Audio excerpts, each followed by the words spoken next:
នេះជាវិធី install YouTube Studio ចូលទៅក្នុង Windows Computer អ្នកទាំងអស់គ្នាកុំឲ្យខាតពេលយូរយើងចូលទៅអនុវត្តទាំងអស់គ្នាមុនដំបូងយើងចូលទៅក្នុង profile របស់យើងនៅខាងស្ដាំដៃបន្ទាប់មកយើងមើលទៅខាងក្រោមយើងមើលទៅយើងឃើញមានពាក្យថា YouTube Studio យើងคลิกនៅលើពាក្យ YouTube Studio ហ្នឹងទៅពេលដែលយើងคลิกលើពាក្យហ្នឹងហើយវានឹងចូលផ្ទាំងនៅដល់ត្រង់កន្លែង YouTube Studio យើងតែម្ដងហើយរបៀបដែលធ្វើនេះគឺយើងមិនបាច់ចាំ install កម្មវិធី YouTube Studio ទៀតទេគឺយើងគ្រាន់តែចូលទៅក្នុង browser វាយពាក្យថា YouTube ចូល YouTube ហើយយើង sign in ចូលទៅក្នុង account YouTube របស់យើងបន្ទាប់មកយើងចូលទៅក្នុងពាក្យថា YouTube Studio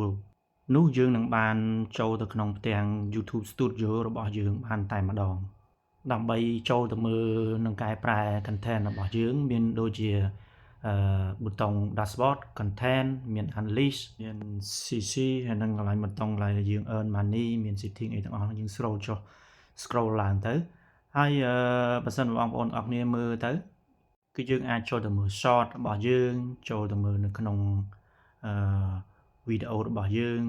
អាច scroll ឡើងបានហើយបើសិនមកយើងចង់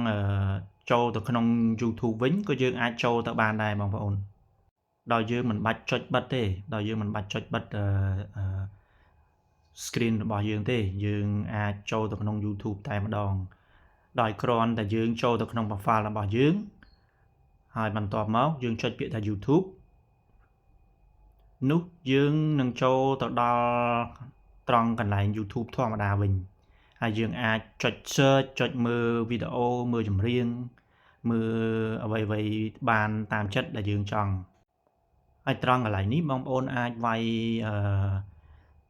អក្សរនៅលើនឹងបានឧទាហរណ៍យើងចង់មើលចម្រៀង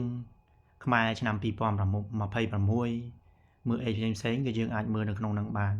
វិធីសាស្ត្រគឺងាយស្រួលទេបងប្អូនយើងមិនបាច់ចាំចូលទៅ install អីនាំតែខាតពេលច្រើនទេបើសិនបងប្អូនពេញចិត្តនៅវីដេអូនេះបងសូមបងប្អូនអរគ្នាជួយ like share comment subscribe for more